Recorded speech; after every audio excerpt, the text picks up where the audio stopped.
അപ്പം അൻവർക്ക ആദ്യമായിട്ട് എന്നെ ഈ ഇതിലോട്ട് വിളിച്ചിട്ട് ഞാൻ പോകുന്ന അൻവർക്കയുടെ ഓഫീസിലോട്ടാണ്. അപ്പോൾ നമ്മൾ എൻ്റെ ഒരു വലിയൊരു എക്സ്പീരിയൻസ് ആയിരുന്നു എനിക്ക് ആ സമയത്ത്. കാരണം ഞാൻ പണ്ടൊക്കെ നമ്മൾ ഈ സ്ക്രിപ്റ്റുകളും കാര്യങ്ങളൊക്കെ ഇപ്പോൾ കൂടുതലും കുറേ ടെക്നോളജി ആയിട്ട് കുറേ വളർന്നതിന് ശേഷം നമുക്കിപ്പോൾ കൂടുതലും മെയിലൂടെയൊക്കെ ആയിരിക്കും സ്ക്രിപ്റ്റുകൾ. പഴയ കാലഘട്ടത്തിൽ എന്ന് പറഞ്ഞാൽ നമ്മൾ സ്ക്രിപ്റ്റ് ഒരു ബണ്ടിലായിട്ട് കൊടുക്കുന്ന അത് കിട്ടുക എന്ന് പറയുന്നത് വലിയൊരു ഒരു ആക്ടറിനെ സംബന്ധിച്ചിടത്തോളം ഒരു സന്തോഷം, അതിന് ഏറെ അഭിമാനമാണ്. അതൊക്കെ സംഭവിച്ചത് ഇതിലൂടെയാണ്. അതുപോലെ നമ്മുടെ ഡയറക്ടർ ശ്രീരാജ് ആദ്യമായിട്ട് ചെയ്യുന്ന സിനിമയാണ് എങ്കിൽ കൂടി അങ്ങനെ ഒരു പുതുമുഖ സംവിധായകന്റെ ഇതൊന്നും ഇല്ലാതെ തന്നെ അദ്ദേഹത്തിന്റെ വർക്ക് ഭയങ്കര നല്ല രീതിയിൽ എൻജോയ് ചെയ്തിട്ടുണ്ട്. മാത്രമല്ല നമുക്ക് കൂടുതലായിട്ട് ഇമ്പ്രൂവ് ചെയ്യാനും കൂടി കഴിഞ്ഞിട്ടുണ്ട്. പിന്നെ അറിയാലോ സൗദിക ബേസിൽ ചാന്ദിനി ഇവരൊക്കെ എന്ന് പറഞ്ഞു കഴിഞ്ഞാൽ ഒരുപാട് പടങ്ങൾ ചെയ്തിട്ട് വന്നിട്ടുള്ള വലിയ ആർട്ടിസ്റ്റുകളുടെ ഒരു ഇതുണ്ട്. അവർ ചെയ്യുന്നത് കൂടി അവർ ചെയ്യുന്ന രീതികൾ കൂടി അങ്ങനെ ഒരു ലേണിംഗ് പ്രോസസ് കൂടി എനിക്ക് ഈ സിനിമയിലൂടെ കിട്ടിയിട്ടുണ്ട്.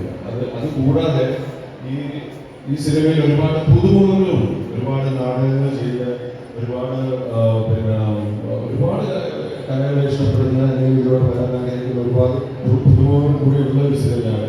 പക്ഷെ എങ്കിൽ കൂടി നമുക്ക് പെട്ടെന്ന് ഒരു പുതുമുഖത്തിന്റെ ഇതൊന്നും തോന്നാത്ത രീതിയിൽ വളരെ എക്സ്പീരിയൻസ് ആയിട്ടുള്ള ഒരു ആർട്ടിസ്റ്റുകളെ പോലെ തന്നെ അവർ ചെയ്യുന്നത് കാണുമ്പോൾ ഉള്ള ഒരു അത്ഭുതം. ക്യാമറ ചെയ്തിരിക്കുന്ന ഷൈജു അപ്പം ചേട്ടൻ്റെ ഒരു ഫ്രെയിമിൽ നിൽക്കാൻ പറ്റുക എന്ന് പറയുന്നതിന് വലിയൊരു സന്തോഷവും അഭിമാനവും തന്നെയാണ്. അങ്ങനെ ഒരുപാട് പേര് വലിയൊരു ക്രൂവിൻ്റെ കൂടെയാണ് ഞാൻ ഈ പ്രാങ്കോട് ഷാപ്പിണ്ടായത്.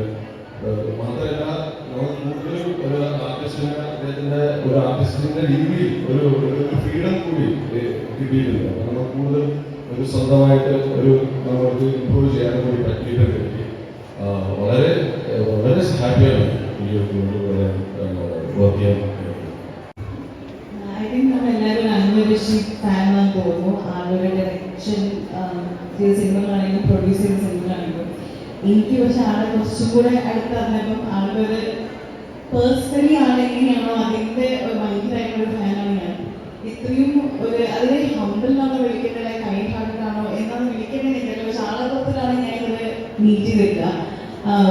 ആളെ ചുറ്റും നിൽക്കുമ്പോൾ നമുക്ക് കുറച്ചും കൂടെ ആളെ പോലെ ബെറ്റർ ആണെന്ന് തോന്നും. ആളുടെ ഫാമിലിക്ക് ഭയങ്കര പോസിറ്റിവിറ്റി ഇങ്ങനെ വരുന്ന ഒരു ഫാമിലിയാണത്. അപ്പം ആ സെറ്റും അങ്ങനെ തന്നെയായിരുന്നു. അതെനിക്ക് ആളെ പ്രൊഡ്യൂസർ നിലയിൽ എല്ലാവർക്കും സ്പ്രെഡ് ചെയ്യുന്നതാണെന്ന് എനിക്കറിയില്ല. പക്ഷെ സെറ്റ് മുഴുവൻ നമുക്ക് അവിടെ പോകുമ്പോൾ ഭയങ്കര സന്തോഷമായിരുന്നു. നമ്മൾ കൂടെ വർക്ക് ചെയ്ത എല്ലാവരും ടെക്നിക്കൽ സൈഡാണെങ്കിലും കാസ്റ്റ് ആണെങ്കിലും ഒരു നല്ല സിനിമ ചെയ്യണം എന്നുള്ള ഒരു മോട്ടീവിലാണ് സിനിമ പോയി ചെയ്തതെന്നാണ് എനിക്ക് തോന്നുന്നത്. അപ്പം ശ്രീരാജിന്റെ സ്ക്രിപ്റ്റും ഡയറക്ഷൻ്റെ ആളുടെ കറക്റ്റ് വിഷൻ ഉണ്ടായിരുന്നു. അത് കറക്റ്റായിട്ട് എനിക്ക് എനിക്ക് നമുക്ക് എല്ലാവരോടും എന്താണോ വേണ്ടതെന്നാണ് കറക്റ്റായിട്ട് പറഞ്ഞു തന്നിരുന്നു. അതുകൊണ്ട് തന്നെ എനിക്ക് ചെയ്യാൻ കുറച്ചുകൂടി എളുപ്പമായിക്കോട്ടെ ഡബ് ചെയ്യാനാണെങ്കിലും ഐ തിങ്ക് അതുകൊണ്ടാണ് എനിക്ക് ഇത് നന്നായി ചെയ്യാൻ പറ്റിയത്. ആ ഒരു സെറ്റിൽ പോകുമ്പോൾ എനിക്ക് ഏറ്റവും കൂടുതൽ തോന്നിയത് എൻ്റെ ഒരു ബെസ്റ്റ് കൊടുക്കണം എന്നാണ്. എന്താ ആ ടീം അത്രയും അഡ്വാൻസ്ഡ് ആണ്. സോ അങ്ങനത്തെ ഒരു ടീമിൽ പാടാൻ പറ്റിയ എനിക്ക് വളരെ സന്തോഷമുണ്ട്.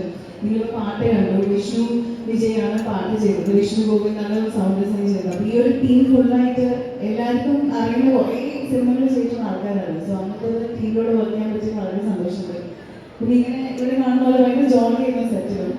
സോ അതൊക്കെ ഒരു ഭയങ്കര മെമ്മറബിൾ ആയിട്ടുള്ള ഒരു